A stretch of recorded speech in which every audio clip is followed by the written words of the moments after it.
Today we're gonna talk about water, or the so-called thirst quencher. Ano po? Sino po ba dito yung mauuhawin? No? So, mauuhawin. At ayon sa medical, kapag ikaw ay hindi naman masyadong palainom at umabot ka na sa age na halos papunta na sa 40 at bigla kang naging mauuhawin. May symptoms ka na, papunta ka sa diabetes. Kaya yun din naman yung magiging gamot pagkatagong malakas ng uminom ng tubig. Po. At actually, hindi lang naman kayo isang ginagamot no? Kidney, yung mga tinatawag na sakit sa balat. At napatunayan ko yun dahil nagkaroon ako ng mga keloids po. At kung ano nung kinain ko, lalo lumaki, nangangati. Pero nung minasali sa akin na uminom ka ng maraming tubig lang ang magpapawala niya. Siyempre, ano man yung mga bagay na narinig natin at pininiwala natin, unang Panginoon, mangyayari. So, siyempre hindi ko na ipapakita kung nasaan yung mga keloids na yun. Pero, nawala na po yung mga keloids. Kaya sabi ko, totoo nga. At maganda yung aking pakandang dahil malakas na ako uminom ng tubig. No? Kaya minsan, pagkahapon na malaki na yung tiyak dahil sa tubig. Kasi pinipili ko na uminom ng maraming tubig. Amen. So, today, bago yung ating scriptures, I would like to give a trivia tungkol sa tubig. So, magkaroon muna tayo ng information. Gaano ba kahalaga ang tubig? Do you consider the value or importance of water? Sinasaalang-alang ba dito yung kahalagaan ng tubig? No? Kaya sabi nga, ang tubig ay isang universal solvent. Isa siyang pangkalahatang panunaw. Ano po? Kaya kung titignan po natin, ano man yung masarap na iniinom mo, hindi pwedeng walang halong tubig yun. Meron yung mas mataas na percent ng tubig. Di ba kasi, bibili nga ako ng kapeng malamig, nakikita ko, lalagyan lang ng konting kape, konting tsoklate, konting matamis, yelo, tapos the rest tubig. Ganyan lang yung mga pinagsama-sama, tapos mapupuno siya dahil sa tubig. So may mixture ng tubig, napakalaga ng tubig. Yung mga soft drinks, may tubig din yan. Lahat yan, yung mga tinutipla natin, pero na lang talagang ikaw ay nagtiga ng mga juice o nagtiga ng mga tinatawag na mga fruits para magkaroon ka ng pure juice. Amen. Okay, tuloy tayo. Maraming pinipili yung tubig. No, over soft drinks or sparkle drinks and over wine. Ano po? Sino dito yung mas bibili ng tubig? Pero sino yung mas gusto yung mga matatamis na inumin? Yung makukulay. Ano po? Yung mga, parang bang nakakaramdam ka ng lumululong ka ng asido. Sabi ko sa mga anak ko, alam mo anak, nung bata kami, ang soft drinks ay napaka-tapang. Di ba? Siguro yung makaedad ko at mas maanumigad sa akin. Matapang, hindi mo siya maiinom ng isa ka lang. Kaya pagka kumakain kami sa labas, sa mamilok ng bata pa kami, minsan dalawang soft drinks lang, apat na kaming anak. Mahihigop lang kami. Masakit talaga, hindi mo siya basta malulun. At ang straw, papel. Okay, nabutan yung straw, papel. Hindi siya plastic. Kaya pag hindi ka marunong humigop ng sexy, yung hindi mo siya, bibili na, magdidikit. Ano po, didikit yung papel sa papel. Kaya gano'n, napaka-tindi. At saka parang ang soft drinks lang nun 5 hanggang 7 klase. Napakamura. 15 centavos, 20 centavos, sinabutan ko kayo yung malaking ko. Diba 12, yung susunod sa 12, yung 500 na ang halaga ay 1 peso at 20 centavos. Nakuto pa lang gano'n yun. Ano po? Pero ngayon, di ba? Mahal. Kaya tingnan po natin. Ang sabi nga dito, water is our last survival. Di ba yung may mga nakulong ng lindol? Yung malakas na lindol na nakalimutan ko rin takulo. May mga nakulong. Pero dahil umuulan, nakakainom sila ng tubig. Yung wala namang mainom, yung ihi nila. Kahit pa paano may tubig pa rin kasama yun. Ano po? At iaano lang ng bukid, kasalain na lang yung alat. Kaya titignan po natin, napakahalaga ng tubig sa pang-araw-araw nating routine. Pampaligo natin, panglinis natin, panglaba natin, di ba, pangluto natin, at pang-inumin natin, etc.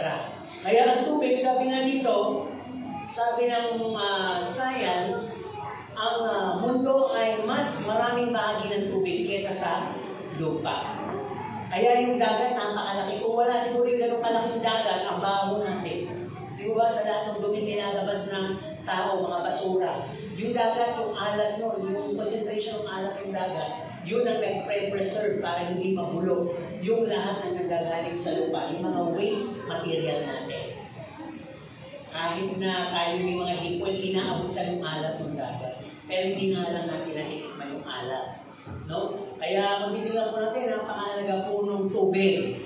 No? Sabi nga sa ibang bahagi ng mundo, tulad ng Saudi Arabia, napakamahal sa kanila ng tubig dahil kulang sa kanila yon. Ang marami sa kanila ay langis. Kaya mura ang langis sa kanila. Sino gusto tumira ron? Sino yung mas gusto, mas maraming langis kesa sa tubig? Siguro, hindi mo sa sakyan. Pero, bibili ka talaga ng tubig doon dahil wala na masyadong supply. Pero dahil nga sa climate change, ngayon, yung disyertong bansa na yun, binabahan na rin.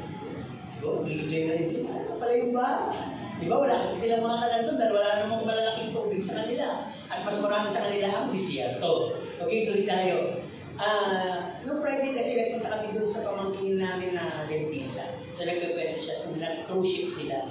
Ang mahal ng tubig, halos $2 sa cruise ship. Nung tinanong natin, mga gano'n alam siguro sa peso, mga 100-150, ganito lang natin yung tubig. Hindi ba? Afford yun? Sino magsasabi, mahal naman, tubig lang yan? Sino pwede magsabi ng gano'n? Kasi may reklamo. Alam mo, gano'n pa mahal ang tubig, bibili ka pa ba? Wala akong maiinom. Bibili ka pa ba? Siyempre, para sa akin lang ha, para sa akin. Kung titingnan po natin, it is reasonable and justifiable. No? Kahit pricey. Bakit? Yun ang value ng tubig eh. Dahil, bumili ka man ng maraming soft drinks o soda, hindi ka makakubusog. Hindi maampat yung mo. Pero pag uminom ka na ng tubig, mawawala yung kabuhawan. Temporarily. No? Kaya, dito pa rin tayo sa tubig. Isipin nga natin mabuti to. Ang sabi, paano ka makatatawid sa isang disyerto kung ang iyong bago na tubig na sinakbat mo, kung nakasakay ka man sa camel o saan man, nauubos na. Meron bang refilling stations sa mga desert? Wala. So, isipin natin yan. Paano naman in times of calamity, presently, nangyari sa ibang lugar natin ngayon, wala pa rin silang supply ng tubig. Dahil nag-overflooded, may mga nasira ng mga estero, na mga pipe, mga tubo, mga gauge, so niyayari pa rin hanggang ngayon. So sinasabi na, more or less, mga 1 month yan. Kaya pinagdadala sa kanila ng tubig. Wala yung comfort. Kung titignan po natin, di ba? Na napakahirap yung pag-aantay. Natatandaan po ba rin yung binahantay dito? Na talagang tumakas, dito na kami natulog. Kung pag-rindadan na kakaabuti kami dito. Pero bukasan, bumaba ulit. Pero ang tagal ulit bago nagkatubig nun. Diba? Kaya kung titignan po natin, marami ngayon ang naglalakbay. Minsan sinasabihan ko mga ako, inom kang tubig, kahit si mami, inom kang tubig, ayaw uminom. Kasi, ang kanilang katiran, mahirap yung kahito-hito, ihihin ka. Kaya minsan nila ako, mag-diaper. Naranasan ko yun eh. Kahit nakaihi, kahit ka makakaihi sa diaper. Hindi nila alabas, di ba? Kaya mapera na siguro may sakit ka, talagang wala ka ng control, doon talaga patak-patak yung lalabas yung ihi mo. Maging tayo. Nasabi nga, are there instances naman, bakit nagiging delikado pag walang tubig? Kaya na, pag may sunog at walang tubig, lalala ang sunog. Kapag ka naman tinatawag na tagtuyot, natutuyo na rin yung ating mga imbakan ng tubig. Ano po, marami nang natatakot. Di ba, itong nakaraan sabi nga, El Nino. Talaga naman kahit kami dito, sabi nga, natuyo na ang lupa, namatay na yung mga ibang halaman, ay natuyo na rin yung pinakakainaliman. Wala yung, di ba yun, na naranasan yung may higip-higip tayo. Dahil nawala na, ayaw na mag-pump no, pinaka-jetmatic natin. Talagang nangingilit siya, wala naman siya masip na tubig. Yan ang mga kadalikaduhan pag wala ng tubig. Sometimes even fast food, wala na rin silang ng tubig na service water, bibili ka na lang. Di ba, wala na rin kasi silang panghugas. Sabi nila, mas mahirap, bibili ka na lang ng mga paper plate. Bibili ka na lang ng mga tinatawag na yung sa bulano. Mga tinatapon ng throwable cups. Dahil walang tubig na panghugas. No? At sabi na, minsan, mahirap din kapag ang mga comfort rooms sa public ay walang tubig. Diba? Kasi ang ugali ko, mahilig ako gumamit ng comfort room. Lalo na pag talagang andyan na siya. Tinitingnan ko muna kung may flash. Siyempre, pa-flash natin. Pag walang flash, huwag na lang. Kasi mahihirapan kang lumabas. Lalo na kung may kasunod ka. Di ba? Parang nung lumabas nga namin na yun, medyo mas sabi sa akin, kasama sa CR ako. Lahat, merong may umako pa, may nag-ahari sa loob. Ngayon may nagbukas. Ngayon, kala ko tapos na siya, inakita niya ako, sumilip siya. Sinara niya ulit. Kasi nga, walang flash. Hindi siya tuloy makalabas. Sabi ko na, mula lang sa Maynila. Kaya sa Maynila na lang ako, naghari. Ano po? So, kung tinignan po natin, napakahalaga kasi talaga ng tubig. Di ba? Kaya sabi dito, kapag may mga walang pambayad at naputulang ka ng tubig, masaya ba yun? Hindi. Kaya kung tingnan po natin, pag nakakakita tayo ng mga leaks dyan sa kalsada, di ba? Minsan tumatapon, ang lakas pa, walang nagmamalasakit. Anong inisip natin? Eh, lang yung tubig, nasasayang. Mamaya, wala na tayong tubig. So, instances and experiences natin. Sabi dito, meron ka bang nabigyan ng isang basong tubig? Di ba? Meron naman siguro, mami, lola mo, kapatid mo. Di ba? Ikaw, isipin mo. Di ba? All talong, balikan natin. May nagbigay na ba sa inyo ng isang basong tubig? O nilibre kayo ng mineral water? Otherwise, ano pakiramdam? Ay, tubig. Kala ko, ganun ba? Di ba? You should be grateful. Kasi nasa Bible yan eh. Yung painumin lang daw ang lingkod ng Diyos o mga anak ng Diyos o bigyan ng isang baso malaking na tubig ay meron na katapat na malaking pagpapala. Ano po? O giving water to your elderly, to your parents, no, to your siblings, to your loved ones, etc. Napakalaki kasi itong part ng tubig na yun. It gives refreshing effect. No, it cools down the heat, the body temperature, nagbibigay ng kalma sa pag-iisip, kapag ka natatakot, natatalanta, kahit naman sinasabi, huwag ka nininervous, umupo ka nga, kumain ka muna ng isang basong tubig. Di ba? Pagka nakakarinig ka ng balita, o ano nararamdaman mo, kung pinagpapawisan ka na, kumain ka ng isang basong tubig. Napakahalaga po lagi. No, isang basong tubig. So, how do we hear it? Ilang basong tubig ang dapat natin inumin sa isang araw? Pero sabi, it should be 16. Double it. Or you could triple it. Kung maaari nga daw, kung may diabetes ka, 3 litro. Oops! 3 litro. At tubig, iinumin mo sa kung maghapon, nilalaki talaga yung tiyan mo, di ba? At ihi ka na ng ihi. Pero makikita mo yung ihi mo, kulay tubig na rin siya. Hindi na po siya in danger. Hindi na siya dilaw. Kasi mas madilim ang kulay ng ihi ng tao, it indicates na meron kang sakit o maaari kang magkasakit. Or your kidney are in danger. Dahil the more na gano'n siya, sinasala ng kidney yung kidney kapag marami nang nasasala yan at susugat. Ang ganyan sinasabi nila, bato sa bato yung nagiging, bato sa bato ng kainan po. Tuloy tayo. Okay, at sabi dito, ikaw ba ay nakapagsayang na ng tubig? Paano yun? Yung nagsisipilo na nakabukas ang tubig. Yung naglilinis na sasakyan na sinasabon mo, nakabukas pa rin yung tubig, ako ng ako. Yung iniwan mo yung pandilig mo, paglalabo mo, apaw ng apaw, wala kita kang matapos. Magbabalaw naman, nakakangawit o bayo. Marami naman tubig. At yun palang mga hindi natin naasikasong tulo sa ating mga bahay o sa labas na nakikita natin, lahat po pala yun, concern natin. At pag hindi natin inaksyonan, nagsasayang tayo ng tubig.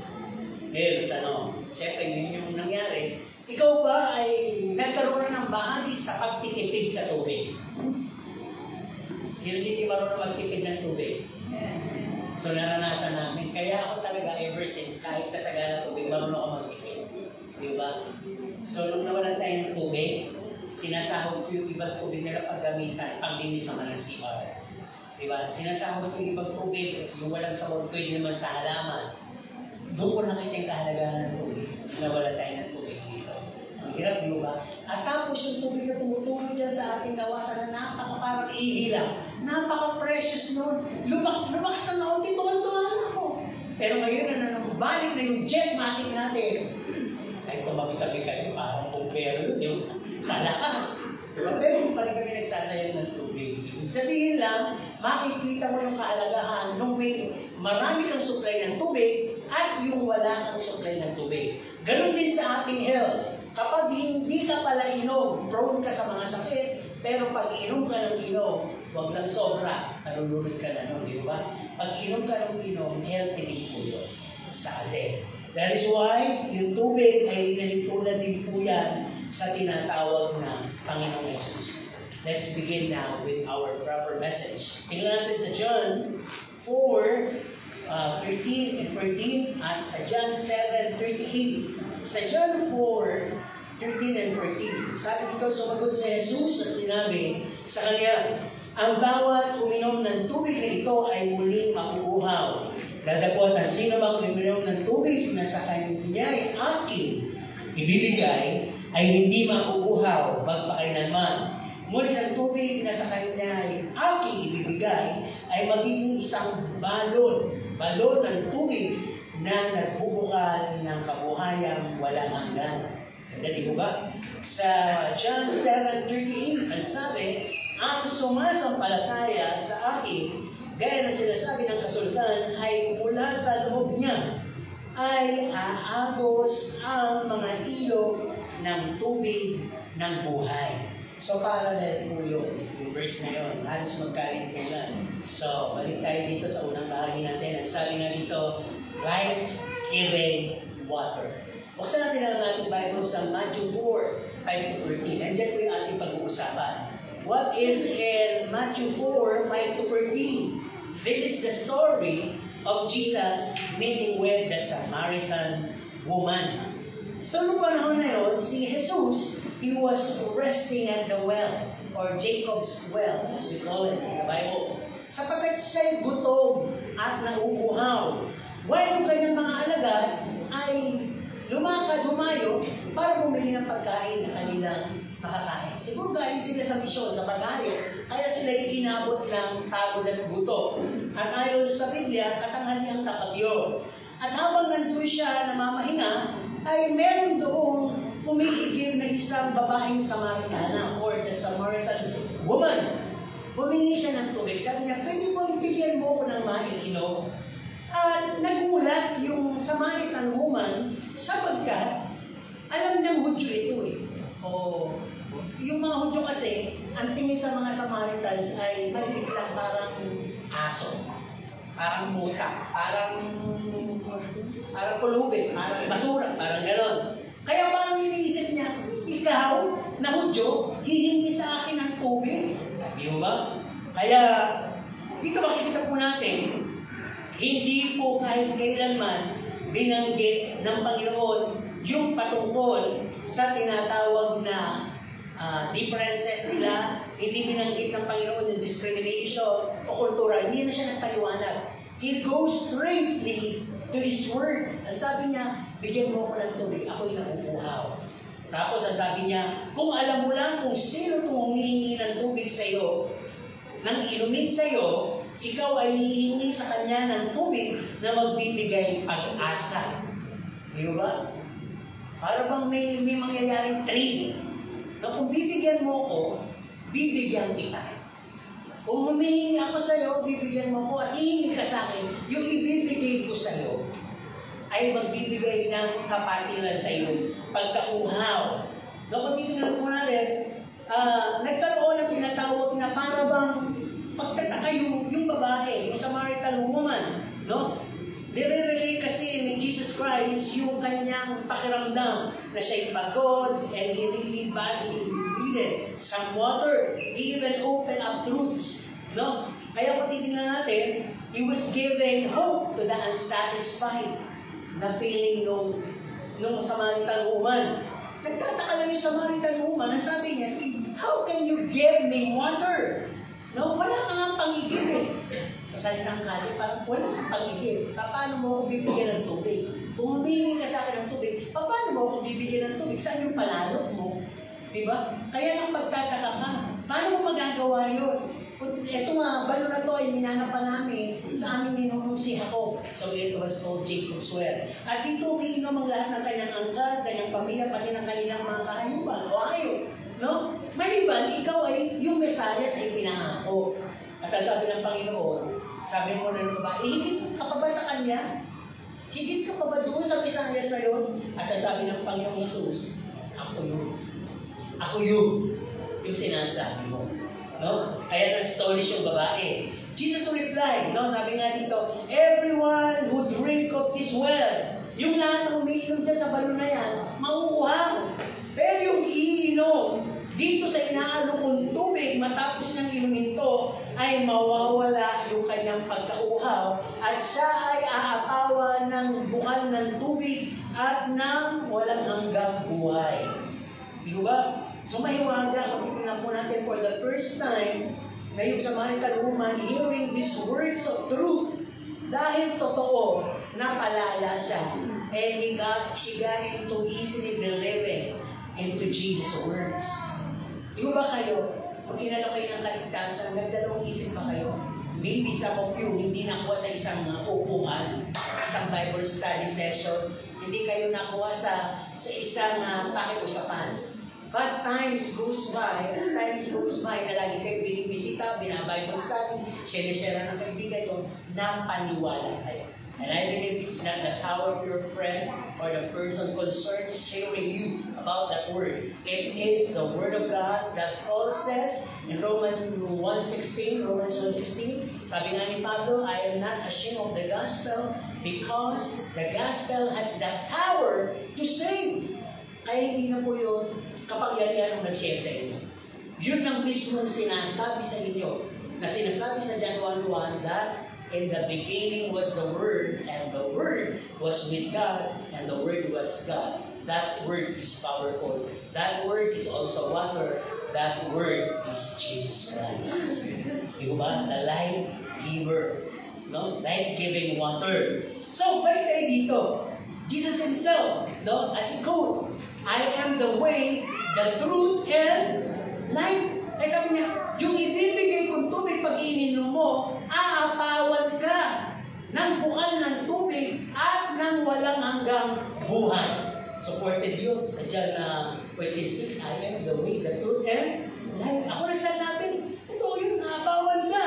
Now, overlooking to the Samaritan's life. Ano ba klaseng buhay ng Samaritana na yun? No?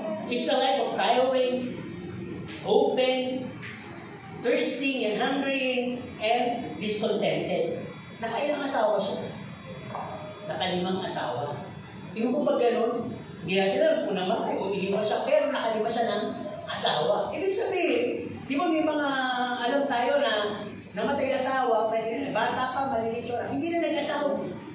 Nakontento na. Palaking ko na rin yung anak ko. Masaya na ako na pag lumutun yung mga anak ko, sila na lang yung aking company, yung aking friend. Pero di ba iba naman talaga, bata pa, pwede pa mag-asawa. So nothing wrong. Wala tayong ginajudge doon. It's our pursuit. Nasa ating pong pagpapatuloy ng buhay yun. Pagkituloy tayo. So sabi nga, ang buhay na sa Samaritana ay parang tiring, hoping, thirsting, hungry, and discontented. Kung lalagyan natin ang tanong to, para bang pwede tinatanong ng Panginoong Jesus, pagod ka na ba? Kanino ka pwedeng umasa kaya? No? May mga bagay ba na di pa rin sapat? No? May mga kauhawan ka pa ba na talagang hindi mapawi-pawi? No? I-reflect natin. Nothing in this world can ever put end to our cravings and to our thirsting. Wala po makapag-quench ng ating kauhawan. I'm not talking about literal na kauhawan o physical na kauhawan. Pag sinabing kauhawan, di ba, naranasan niyo ba yung nainitan kayo tapos nakakailang baso na kayo ng tubig, ayaw pa maampat?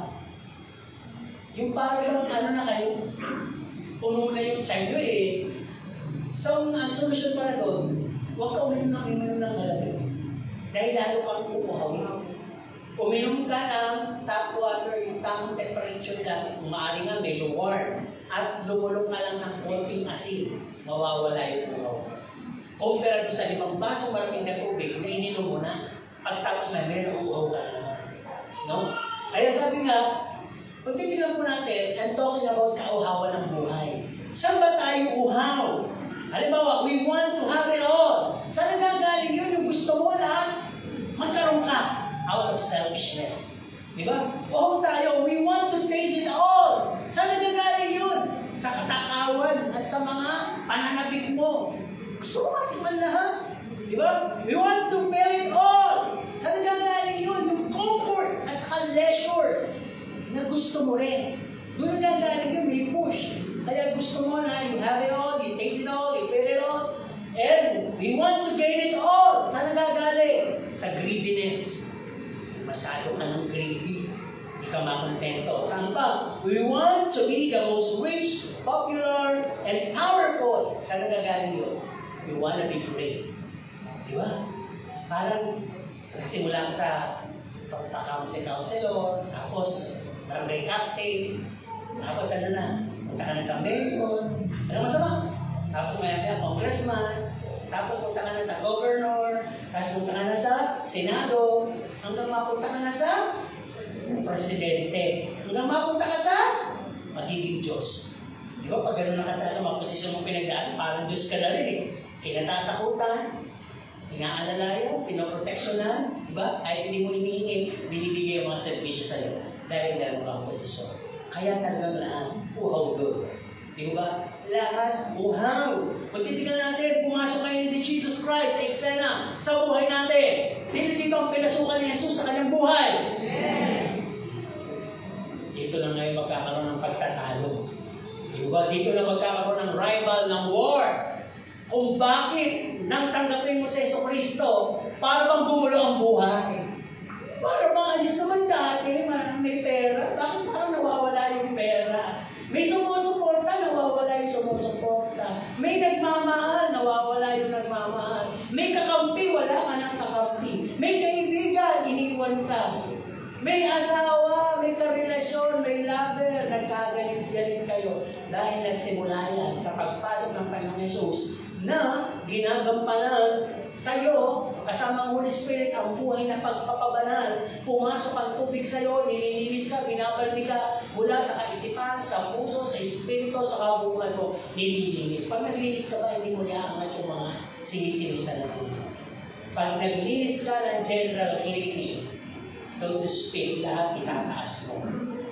Paano ka pang naglilinis kung yung lahat ng alikabok itatago mo sa ilalim ng rack? Yung lahat ng kanin itatapon mo sa paso para sa mga hindi makita. Yung mga pwedeng magtataas na mga itatapon sa likod ng kortina. Pwede ba yung ganong linis? Linis, tawagan nila linis, aso. Pero pag nagkaroon ka talaga ng general cleaning, kahit yung nakasabing na kortina, pinapagpag mo, tama? O kaya nilalabahan mo. Lahat dilinisin mo. At hindi ka lang basta nakalinis. Kung maaari, putputin mo yung nagmamantya sa simento. Puputputin mo yung nagmamantya doon sa siyaw, yung nagmamantya sa bao, puputputin mo. At ang huli mong puputputin yung sarili mo. Dahil ikaw ang dinapuan at tinalsikan ng mga libang na nililis mo. Tama? Ganon pag nililis, ganon ang Panginoon mabusisi sa paglililis ng buhay natin. Kaya marami natatanggal. Wala mga natin yun. You want to fill us or fill in us the missing part. O hindi mo na ito kailangan. Palitan natin yan. You want us also to realize the difference between literal seeing sin and the unseen, the eternal thing. Gusto malaman ng Panginoon, o gusto ng Panginoon malaman natin yung pagkakaiba ng bagay na nakikita. Temporary lang yan. At yung bagay na hindi nakikita, na hindi temporary, kundi eternal. Bilang isang spiritual na Kristiyano, saan ba tayo dapat doon? Doon sa bagay na nakikita o doon sa bagay na hindi nakikita? Isa lang yung nag-response. Siguro sagot ng marami, hindi ko alam, hindi ko makita. Ulitin ko ang tanong ha, bilang isang Kristiyano, saan ba tayo doon? Doon sa mga bagay na literal na nakikita pero mawawala o sa mga bagay na hindi nakikita pero mananatili? Saan ba tayo dapat tumatayo doon? mangyayari lang yun kung a-applyan mo ng faith. Kaya kung wala ka doon, wala ka pang nai-apply na faith. Kung puro ka pa rin doon sa bagay na nakikita. Supportan natin at paliwanag natin kung tagaganon. Matthew 4, sa Matthew 4. Matthew 16:26. What shall you profit if you gain the whole world? What should you profit? Ano ba papakilamangan mo? Makamtan mo man ang kayamanan ng buong sanlibutan. Ikaw na yung mayaman. Sige, ikaw na yung mayaman. Ano makakamit mo? Lahat naman yun. At sabi, it will fade. It will come to ruin. No? It will be stolen. No? It will be robbed. It will be lost. No? Lahat yun. Lilipas. Kakalawangin. Kakainin ang tangan. Ang kalawang. Aanayin. Hindi pwedeng walang sisira doon sa pinakamatibay na bakal. Pinakamatibay na kahoy. Ano man yung mga nakikita natin, semento, yung mga tayo dyan, magkakrak yan. Lahat yan mawawala. Yung ganda, magpipig kahit ka, maganda ang bahay mo. Isang araw luma na yan. Kailangan i-maintain mo para lumanda. Di ba? Lahat yan mawawala na nakawin, pwedeng masunog sa isang iglap, at pwedeng mawala. At ang ulit, kahit ikaw, pwede ka rin biglang mawala. Kaya sabi na dito, kung titignan po natin, many are still coping and earning and preparing for their future. Marami pa rin yung nagpapagod, nag-iipon, sobrang nag-iipon, ay patumigil para sa kanilang kalibukasan. And neglecting their lives and eternities. Ang hindi na paghahandaan, yung buhay at yung ang walang hanggan. Di ba meron sa Bible, minsan tatalakayin dito. Sabi nga dito, teach us, O Lord, to number our days. Sa Tagalog, nakarinig o nakalaga ba kayo nung bilang na mga araw? O kaya, may doktor kayo magsasabing bilang na araw mo ito. Wala, di ba? Basta sasabihin, more or less, mga buwan na lang ang buhay mo. Pag gano'n, at alam mo, sino dito gusto malaman yung kung gano'n pa siya tatagal? Hala, ibig sabihin gusto nyo surprise. Pero bigla na bundol lang, gano'n. Bigla na baksakan, kaya naburno ka. Kasi ayaw mo eh. Di ba? Hindi ka magpaghahanda. Ano gusto nyo? Yung alam nyo para makapaghanda kayo o yung hindi nyo alam? At any moment, dadating. Wala. Pag sinabi kasi hindi mo alam, any moment, tamaan ka ng ito, patayo ka, di ba? Di ba nakikita natin sa TikTok, minsan yung pag aksidente, kahit gano'ng maingat, pag tanggang walang maingat, ikaw na yung biktima, di ba? Ingat-ingat mo, nabundol yung sasakyan mo, nabulog ka sa tulay, ikaw yung pagka. May nag-overtake, ikaw yung nandun, ikaw yung nananatili sa right lane, ikaw yung na-sandwich. Di ba? Bisa nakikita natin gano'n. Ang bilis lang ng pangyayari sa buhay. Kaya sabi ito, teach us to number our days. Turuan mo kami, Panginoon, na bilangin ang aming buhay, na masisipin namin maaaring mamatay na kami. Kasi pag alam mo, maaaring ka nang mamatay, yung tao yung binibigyan ng tali, anong ginagawa? Di ba sabi pa si Lolo, sabi, Mr. Gonzalo, you have at least, gusto matapang si Lolo, sabihin mo sa akin, hanggang kailan na lang ang pag-doc. And I'll appreciate it. Sabi ni Doktor sa kanya, Mr. Gonzalo, you at least have 3 months to live. Kasi prostate cancer siya, malala. Nagkaroon pa ng tuberculosis. So, hindi naman ganun kailan sa medicine yung panahon na yun. So, nagkaroon siya ng covenant sa Panginoon. Dahil sa ganun, alam niya, lumapit, although maano siya sa Panginoon, nakilala ng Panginoon, mas lumapit na siya. And he made a covenant. Lord, gusto ko magpagawa ng mga churches sa mga perang naipon ko. Aanahin ko ba ba ito? Gusto kong nakilala kita at marami pang makakilala siya. Isa lang itong gapan ngayon.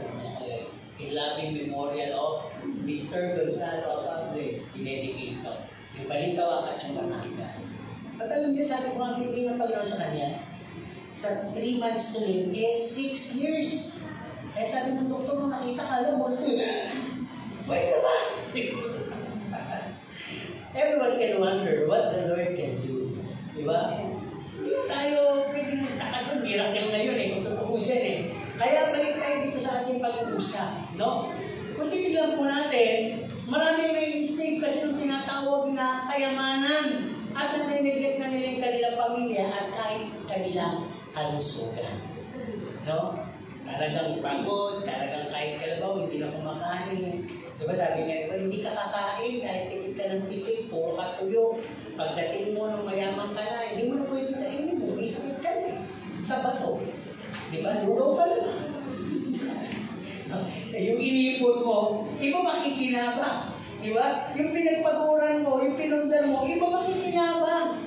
I don't want to mention any of the political leaders sa atin na napakayayaman na uwan na ng yaman. Pag nakita mo kanila mga kanilang mga punta, department store, talagang bonggang-bongga yung mga dekorasyon. Wala na kasing mapaglagyan ng pera. And still earning.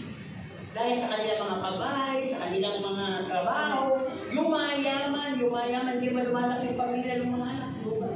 Pero, sabi ko nga, hindi na nila kaya ubusin yung kanilang bilyon na, trilyon na yata.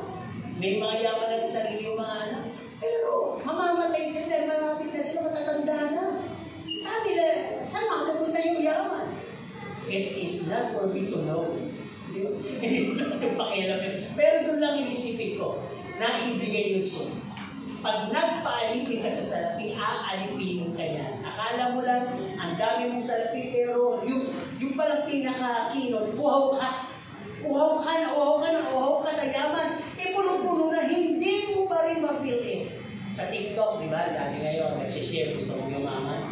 Ito, bayo-bayo yung libo, di ba? At lately, may nasinta ang Bangko Sentral, ginawang sa linggo, 1 milyon piso. Yung sa Linggola, nayari sa 1 milyon na bills. Inalilipan, meron pa rin papalipad sa logo, no? 100,000 kung saan niya bumagsak sa tuloy. Gano'n na lang. Win-win. Bakit? Kasi nga, overflowing. Di ba? Hindi pa rin naisip na isang araw, mahina na ako. Isang araw, hindi na pusin itong content. Sana ako kukuha ng content. Wala pa akong iniisip na kusyon, na trabaho, na pinipag-ano ng mga libo-libo ko. Wala. Diba? Kaya ang titulan natin, kauhawan po lahat yung nasa likod. No? Kaya napakahalaga. Pangalawang punto, no? Jesus, the life giver. Galatians 2 verse 20. Ang sabi doon, the life that I live now is not of me, but of Jesus Christ who gave His life to me. Ano daw? Ang buhay na binubuhay natin ngayon ay hindi na natin buhay, kundi buhay ni Kristo. Ano nangyari? Bakit may title na Jesus the Life Giver? Nang tanggapin natin sa Yesu Kristo, we've been promised eternal life. Hindi na mahalaga. Eternal life. Hindi mahalaga ang mundo, ang yaman, o kung ano man ang mahalaga, eternal life. O sabi dito, we become sons and children of God.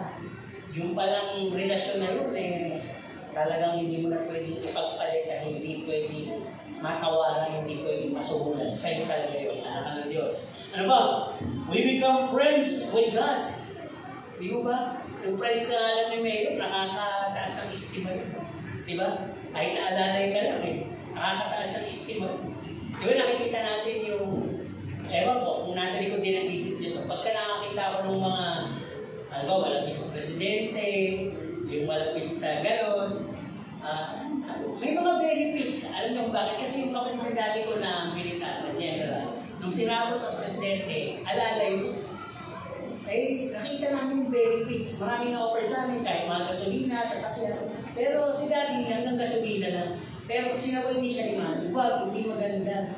Kasi binigyan tayo ng Panginoon ng buhay na Christian, hindi natin pwede. Parang pag nanakaw na rin yun. Kahit na binibigyan ng kapatid mo yun para sa kanya yun, gamitin niya. Ba't i-share niya sa mga kapatid niya, di ba? Sa kamamay, dahil nakaganyan mo, sumabog pa yung magasolina yan sa bahay natin. Dami-dami impact. Tigilan mo yan din. Tumigil si daddy, di ba? Ganun yun minsan. May benefits kapag malapit ka doon sa mataas. Parang sabihin na natin ito may pa-allowance. Di ba? May pakip-kip, bahala na kayo. Pamilya niya yan, keep it clear. Dapat makamitin na yan, Dapat sa isang linggo, ubos na yan. Hindi naman, di ba? Wala natin yun. Nag-uusapan natin, life giver, si Jesus Christ. Okay, we're made righteous. Ito, napakaganda talaga ito. Di ba? Nakakita na kayo ng madre. Pare. Talaga. Buti na lang lahat kayo pinangalang na born again. Hindi kayo mapasok sa simbahan malaki. Ano, papasok naman. Ito doon yung sumasagot. Siguro, dati kayo madali. Okay, bigyan kayo ng pare. Hindi naman. Tuloy tayo. Nakakita na kayo? Anong nasa-sense sa kanila pag nakikita niyo sila? Di ba para sila? Holy, untouchable, at talagang pagka nilapitan ka nila at ikaw ay hindi po ang pakiramdam mo. No? Ikaw ay bumalik. Diba? Parang ang taas. Huwag naman magagalit ha. Ako, miss kasi asawa ko ba sa Baclaran? Ang bahay nila ang bahay nila sa likod ng Baclaran Church. Lagi minsan gumadaan doon sa may gilid ng Baclaran Church. So minsan umita ako sa harapan ng lubos ako. Alam mo, ang tahimik. Walang nag-sipit. Walang nag-uus. Basta lahat ang nakaloob. Nakatingin lang doon. Teka nga nila, may bantay kasi. Gusto ba maglagay kayo ng bantay? O, di ba? Kasi naman ba't kailangan pa natin ng bantay? Naniniwala ako na may Holy Spirit ang katabi. Yun ang bantay. At mga anghel na nagsasabi, kanina ka pa natutulog. Di ba? Gising-gising na muna kayo. Di ba? Kaya, huwag ka maingay. Huwag kang makilos, huwag kang maganyan. Nasa presensya tayo ng Panginoon. Dapat may gano'n, may conviction. Nagbibigay ng reverence sa atin to maintain reverence. Okay, ulit tayo. Hindi lang po yun, na-restored lahat. Pag sinabing na-restored, kasama din yung healing, blessings na nawala. Sabi na, yung lahat na kinuha ng kahawa sa'yo, pwedeng doble ng pagnapagbinalik. Totoo yun? Ito, nangyari kay Hope, di ba? Nangyari kay Hope. Okay, at ang sabi dito, a whole lot training has been made. Pinuhin nyo, halimbawa lang, sino dito yung gusto yung kanyang buhay? Yung setting ng kanyang buhay, sino? Sabi ng malakas sa amen. Pag hindi, alam ko gusto nyo maging katulad ni Maria, kaya ni Hart, kaya yung mga sila. Kaya naman gusto nyo maging kakuha ni Dingo, ni Alden, hindi pwede. Yan na kayo eh. Sabihin nyo, ito ako eh. Sabihin nyo, ito ako eh. Pinagyayag ang ito. Talaga lang. Okay, tuloy tayo. No? Ang sabi dito, pag napunta ka sa langit, yan pa rin ang itsura mo. Sino ba naman hindi matutuwa doon, di ba? Ay, kaya tanong po, gusto nyo ba yung setting ng buhay nyo? Dito na. Ay, hindi na rin. Okay. So gusto nyo. Kung may pagpapalit yan sa isang tanyag, mayaman, sikat, papayag kayo. Sino yung papayag? Yung lakas na loob na papayag. Wala talaga. Kasi ngayon, dinidevelop yung pwede nang magkaroon ng tinawag kidney transplant, di ba? Meron na. Heart transplant, meron na. Kahit daw puso ng baboy, pwede na ilagay. Di ba? Kaya pag nilagay sa'yo, may. Gano'n ka na. O ngayon, dinidevelop at dinidiscover yung head transplant. May ipagpalit ng ulo. Sino gusto mag-volunteer? Yung magkaibigan, pagpapalitin yung inyong ulo. Pwede? Gusto? Ayaw. Diba? Pero itong ginawa ni Jesus Christ, ito yung hiwa niya eh. Kayo nga, ayaw nyo, tao lang kayo eh. Si Jesus Christ nakipagpalit doon sa mga rapists, mga matay tao, magnanakaw, lahat na ng kapalisupagan, kasamaan. Yun ang nakikipagpalit siya ng buhay. Bigay mo sa akin yung kasalanan mo, bibigyan kita ng buhay na tanan. That's what I mean. Nakikipag-create si Jesus Christ dito sa akin. At kayo na nakakilala sa kanya, nakipag-create na kayo. The trade has been done. Napatawad na kayo sa inyong past, present, and future sin. At ngayon, progressively, from glory to glory, God, with His Holy Spirit conviction, with all His words, and all that comes from above, sa Kanya, ay patuloy tayo sinasanctify, purify, making us just like Christ. Di ba ang ganda? Kaya tayo sa mata ng Diyos, ng Amang Diyos, we are made righteous in the sight of God. Si Jesus Christ ang kumuha ng kasalanan natin. Okay, tatlong punto. Focus on you and live and throw the old ones. Alam po ninyo tayo mga Pilipinong magagalit. Tayo ay mga abubot king or queen. Yung TV na yung hindi na mapakinabangan, dyan lang yan. Yung makina hindi na umanda, dyan lang yan. Di ba? Yung lahat ng bagay na, huwag mong yan ang nagpayaman sa amin, dyan lang yan, di ba? Huwag mong manaan yan. Di ba? Yung lolo mo, hindi na makita yung mukha, dyan lang yan. Kanununuan mo yan, tapos nila ko. Di ba? Picture ka na ayaw mong itapon. Di ba? Minsan yung litrato na ang pusang nagpapaalam di ba? Di ba? Nung kinuha mo yun, talagang color. Nung dumating ilang panahon, nagkalit pa tayo is, ilaw ng lahat. O hindi naman, naging black and white na uli. At kaya kumukulo na yung mga maiitim na part, yung buhok, umaangat, hanggang magtuklap-tuklap na. Pero nandun pa yung image. Nagmumulto na yung litrato, ayaw mo pang itapon. Ganon tayo kaabubon. Huwag mo itapon yan! Magagamit pa yan yung apo mo. Malagkit na yung chocolate. Malagkit na yung chocolate. Yan, gusto ng mga bagay pangalan ng malalagkit. Di ba? Yung gusto natin ipamana. Ano ibig ko sabihin dito? Hindi ka tulad si Babansa, di ba? Kaya may surplus tayo naman ang kumuha ng abubon nila. Tinapo na yung asa kanilang policy may basurahan. No?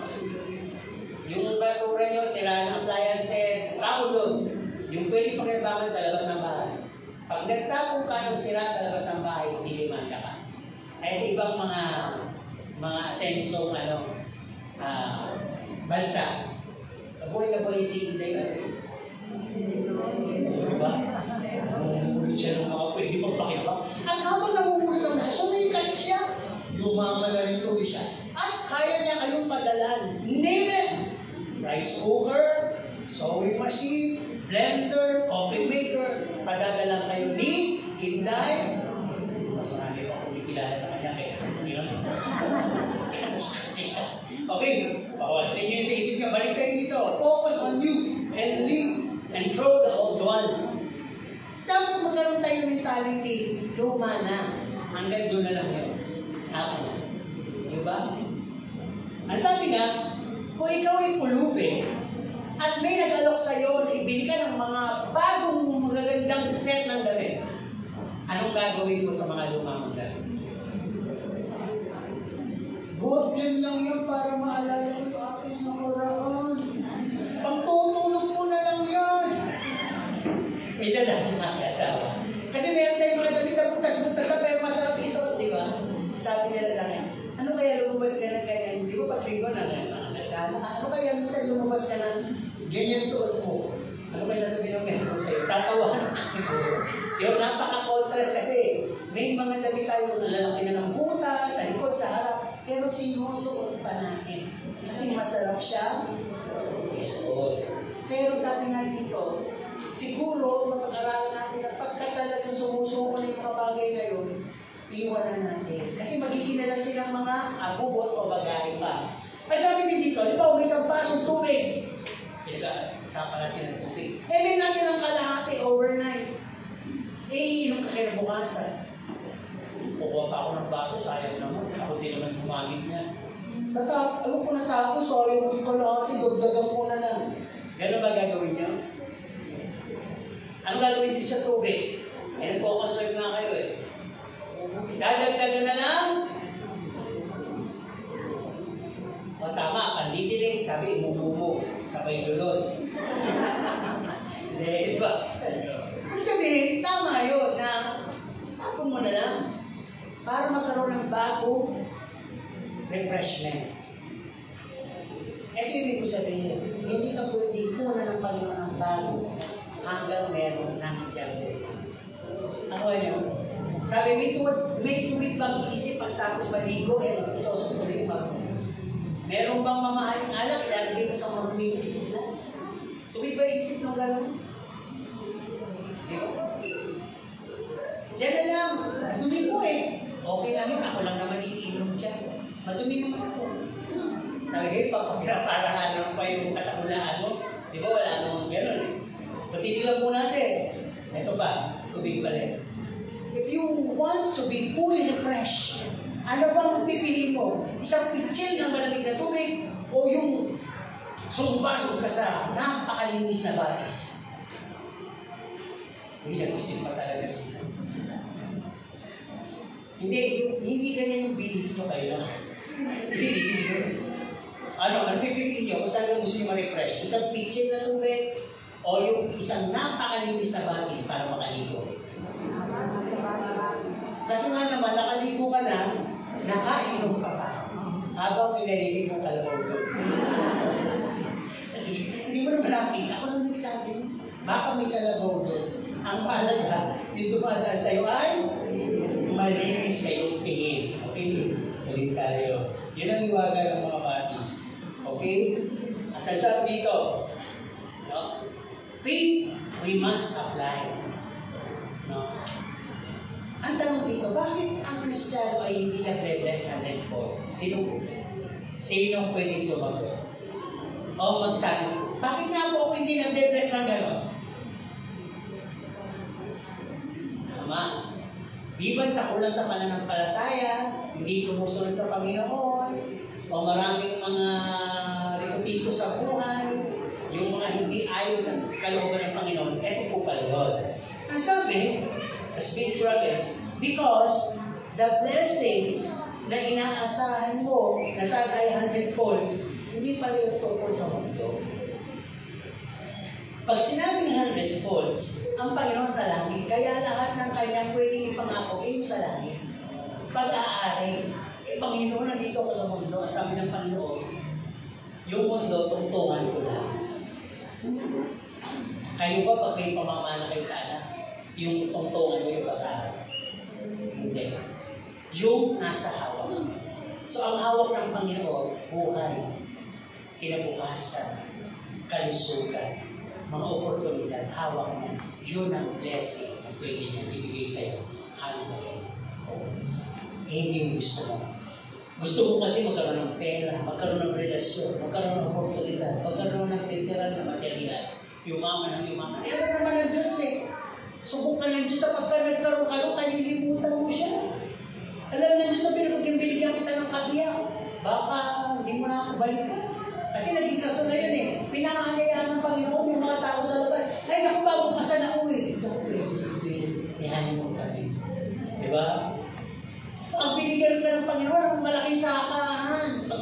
Hindi. Hindi ako pwede. Meron ako sasakahin Diba?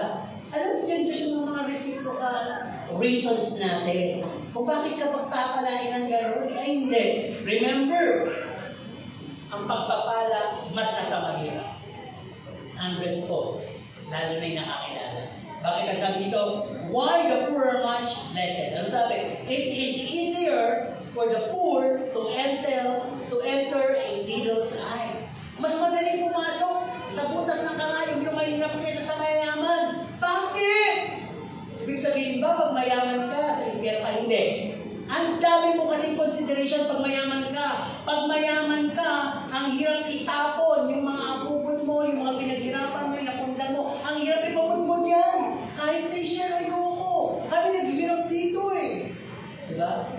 Hindi ko nilalahat, pero mostly, pag mayaman, gano'n ang mindset. Ano ba? Pag successful people ka, it's hard to trust your achievements. Di basura yung natapos ko. Yung nabot ko, babasurahin, tapos maglilingkod sa Diyos. Yung mga worldly people, katulad ng asawa nila, it's hard to detach with your routines and pleasure. Sanay na ako sa syudad Tapos bugunawin, dadalhin na naman tayo sa bundok. Ay, ew! Magkatitingin. Ito sa asawa nila. Kundi magiging naligid na sinta, bugunawin mo na yung Sodoma at Gomorrah, huwag kang titingin. Ang sino man tumingin gagawin mo kaniligas. Hindi niya maalit sa sarili niya. tumingin siya habang pinuuna. Alam niyo bakit? Yung pagtingin nila yun, instant judgment, binibigyan na siya ng salvation, rescue, mas pinili pa na balikan, panginayangan, yung mga basura na at yung mga tinatawag na karumal-dumal, blasphemy, abomination sa harap ng Panginoon, kaya nga niya bubunawi, balikan. Kesa doon sa pagliligtas sa kanila ng Panginoon. So hindi po nangyayari sa buhay natin yun na magkikita at iniasin. Bagamat pabalik-balik tayo sa mga old ways natin. Pero, one day will come that we will be facing our Creator as judge. Tayo yung hukumanay sa ating mga ginawabuhay sa ibabaw ng mundo. Many Bible characters, kahit katulad ng mga binanggit ko, rich sila, successful, at talagang nasa mundo sila, nasa mga posisyon sila. Pero when they meet the Savior, Jesus, they were overflowed by satisfaction. Nakontento sila, and they were able to leave the world, the position, and to give up what they have taken. Kung ito man ay sa larangan ng pandaraya, panguwit, binalik nila. Di ba si Mateo, si Pedro, si Zaccheo, si Pablo. Ilan lang yan sa mga pinabagin sa Bible na nakilala pang nakatawid ng may pananampalataya, iniwan ng lumang buhay. Sumunod sa Panginoon. Kaya darating dito na sa langit. Diba?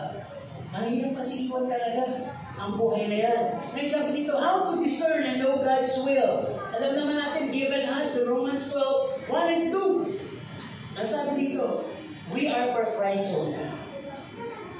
Alam mo ba ninyo, sabi ni Pablo, pinamamali ko kayo, i-alay nyo inyong sarili bilang buhay na hain. Kayo ba? Sino hindi nakapag-iyaw ng buhay na dala dito, tilapia, buhay? O, ako sinaranasan ko, di ba nagpapapalagyan, lalo na wala sa stick.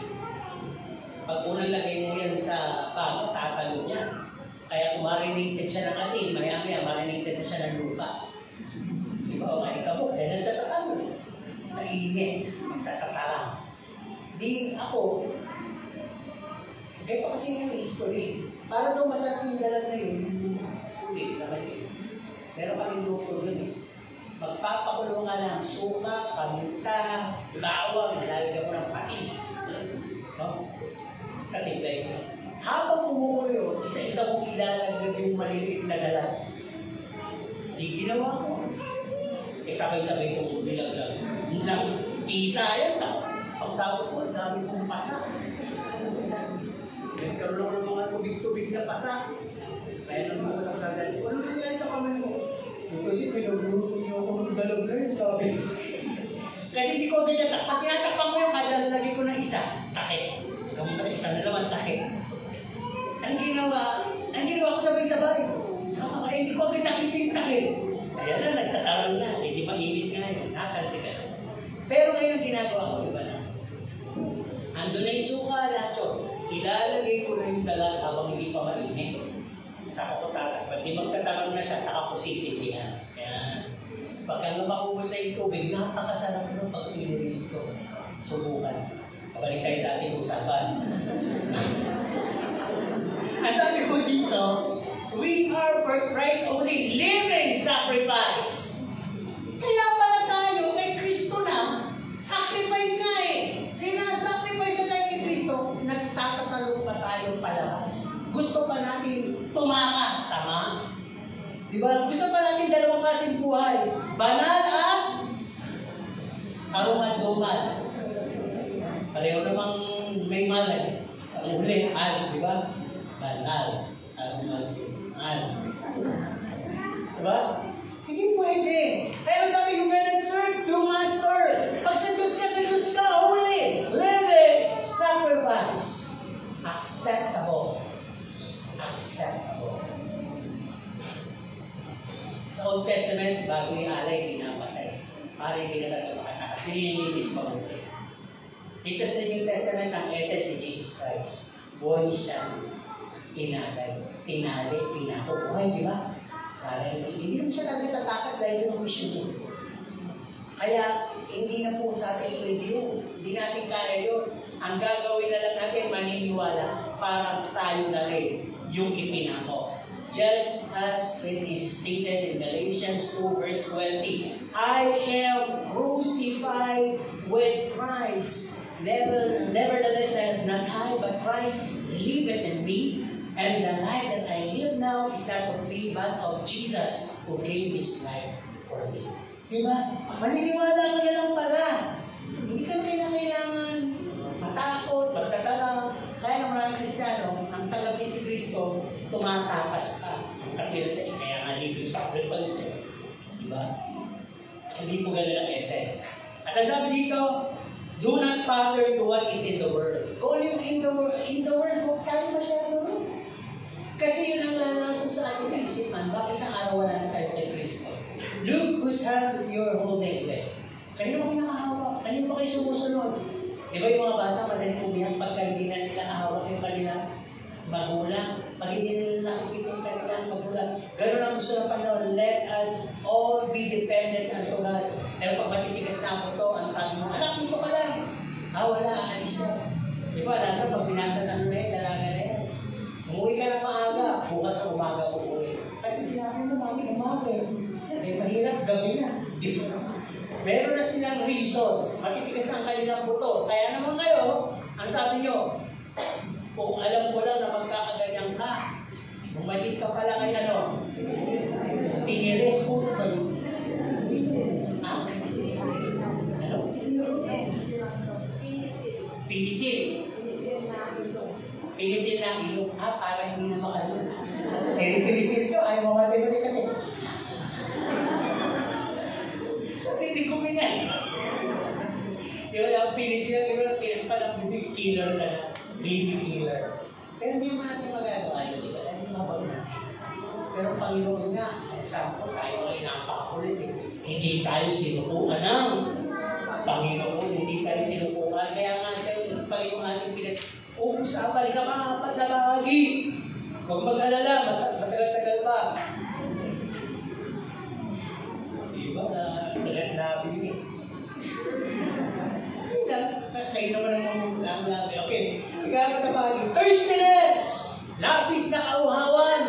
Sino nauuhaw ngayon? Peter, ako nauuhaw na iyaw. Di ba? Ano ba yung kauhawan?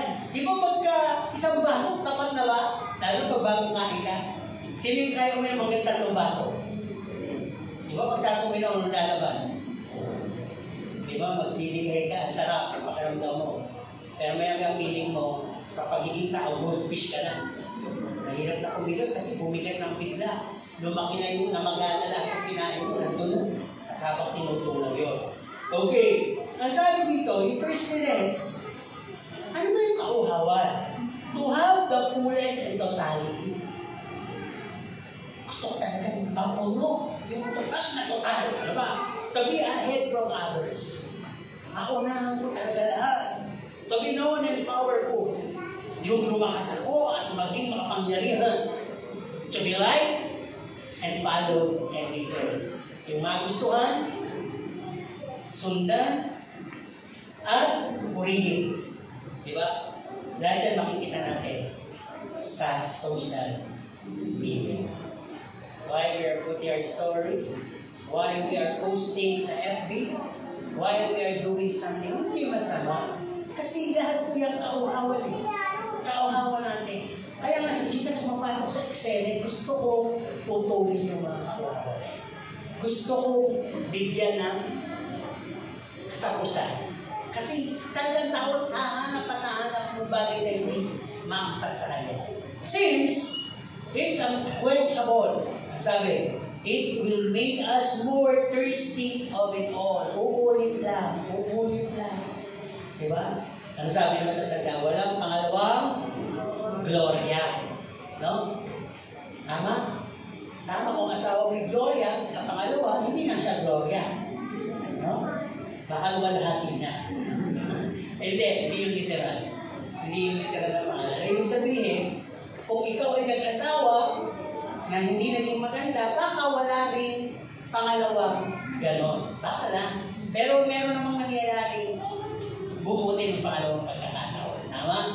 Okay, tuloy tayo. Ang sabi dito, kasi yung nangyari doon sa Samaritan woman, come to think of it, bakit nakalimang asawa? Ako magtatanong. Be honest. Kaya niyo yun? Yung kaya ko kayo. Papakalaran natin siya sa Samaritan woman. Paliwan, sa panaginip, ayaw nyo. Hindi sa inscription, ayaw nyo. Diba?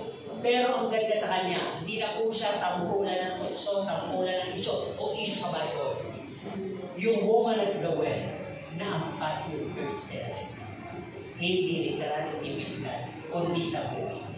Dahil nakilala niya si Kristo. The water giver, the life giver, and the thirst quencher. Ngayon yung pinag-uusapan natin dito. Suggest lang, si Jesus lang ang may alam kung saan kauhaw. Tanong ko, meron ba dito physically na uhaw? Okay lang, pwede tumayo, pwede tumayo. Wala. Meron ba dito uhaw? General lang po to. Hindi nyo man sabihin, lahat ng tao merong kauhawan. Meron tayong gusto mapuno at masatisfy sa buhay natin. Yun yung kauhawan. Sabi dito, only Jesus knows what you were thirsting for. And only He can melt it for you. Kaya ang sabi kasi sa babae sa Samaritana, sino man ang iinom ng tubig ng buhay na inaano ko, ay hindi na mauuhaw kailan pa man. What does that mean? No? Ito po yun. Lahat po ba kaya tayo nakainom na nun? Sino yung nakainom na ng tubig ng buhay? Saan yung nakuha? Saan po iba? Sinong propeta? Sabi kasi namin ng bahay sa kanya, ikaw ba yung propeta? Kaya pwede ako tanong, saan yung nakuha yung sinasabi yung ininom nyo? Tubig ng buhay. Sa paraiso, convento, holy water of heart. Ano ba yan? Saan yung nakuha yan? Nang tanggapin si Jesus Christ. So, ibig sabihin, hindi literal. Ang dami mo hindi doon. Uminom kayo ng tubig ko. Ang ibig sabihin doon, nang tanggapin niyo si Jesus Christ, nagkaroon ng system sa inyo si Jesus Christ. Hindi na buhay niyo, siya na yung tubig ng buhay niyo. Siya na yung blood niya na, yung sistema niya na, yung holiness niya na, ang nananaligtay sa inyo. So, pasok na kayo doon. Pangalawa, kaya pala sabi, mabautismuhan ka. At pangatlo, hindi natatapos yung tubig ng kabuhayan na do-overflow sa'yo. It is the given Holy Spirit. Di ba? Yung pala yun. Meron ka ng pagtanggap, may bautismo na, may banal na spirit pa, na continuously nag-i-infill sa'yo. Kaya ano nangyayari? Yung buhay mo ay kinakailangan ilang percent si Jesus Christ. Kaya nyo ibigay at ilang percent yung tungkol sa inyo. Who can give 50% sa buhay niya kay Jesus Christ? Wala. 60%. Gusto pa ba? 70%. Wala. Siguro, ulitin ko, 50%? Same yung sagot na yun. 50-50. Pero, ito po pala yun. Ako pagka bibili ako ng Diyos at matamis, pinagdadagdag ako ng tubig.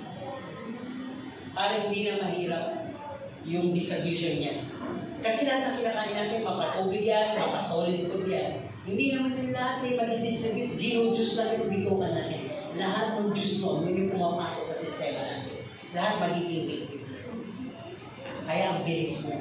Yung laway natin ang acid ang tumutunaw doon, at lahat ng hindi matutunaw, yun ang magiging waste mo. Kaya ang dami nyo ng waste, ilan lang yung nakuha sa dami ng yung juice lang. Kaya napakalaga, umiinom ka para lahat ng kinain mong solid ay mas maraming ma-juice out na tubig. Tama? Kaya ganito, mahirap man tanggapin. It should be at least 70 to 80% of Jesus in our lives. And 30 or 20% of ourselves. Kaya may kata tayo, more of you, less of me. Diba? Actually, kung nasa hinihingi naman yung 10% lang eh. Diba sa inyo? Kaya siguro pwede rin natin Kahit 10% lang ng buhay mo, bigay mo sa Kanya, appreciated ng Panginoon. Pero mas maganda pa, kung talagang ang kukunin mo lang sa buhay mo ay, 30 to 20% and 70% Jesus Christ. Infinite. Pagka 70% na po si Jesus Christ sa buhay nyo, lahat ng tungkol sa Kanya, palutong na niya maiintindihan, madi-discern nyo, at mai-enjoy nyo. Pag hindi po, hindi kayo mag-overflow ng peace, joy, love, contentment, satisfaction, ay wala po yun. Pero pag ginawa niyo sinasabi ko, ay sa kasulatan, we will have this contentment, satisfaction, will never run out. Ito po yung katapangan na hindi kayo magtatapos. A life of Christianity is a life to follow Christ. Yung life of Christianity, hindi po siya title, hindi siya lifestyle na, o hindi lang siya basta binabandera mo gano'n. Kailangan yung impression. Ang una dyan, you have to leave your comfort zone. You have to appreciate and be thankful for all trials and things sa buhay. Ano yung pinatayaan sila Diyos eh? You must live a life that glorifies God katulad ng Jesus. At isa pa, you must learn to set your eyes on things. Pag ngayon pala hindi mo maisip yung kalangitan at yung lahat na gusto ibigay mo sa kalangitan, hindi ka doon tuwa.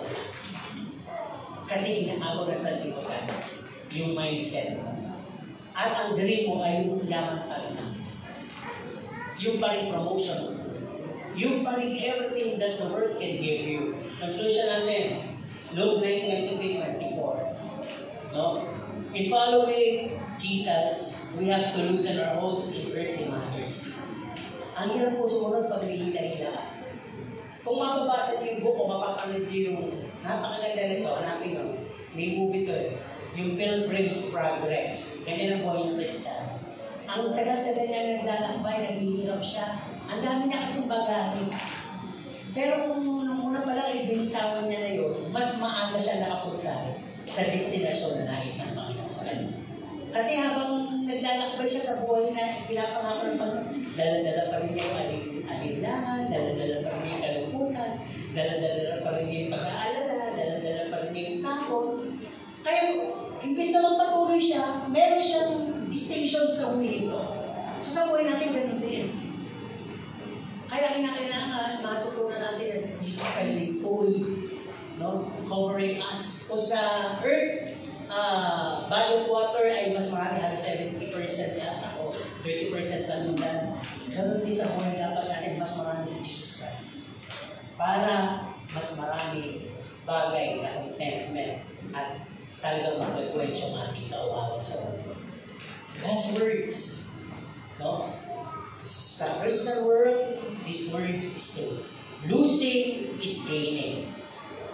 Yung mawalan ka, doon ka nagkakaroon. Keeping is losing. Yung nagtatago ka, naging ka, mawawala yun.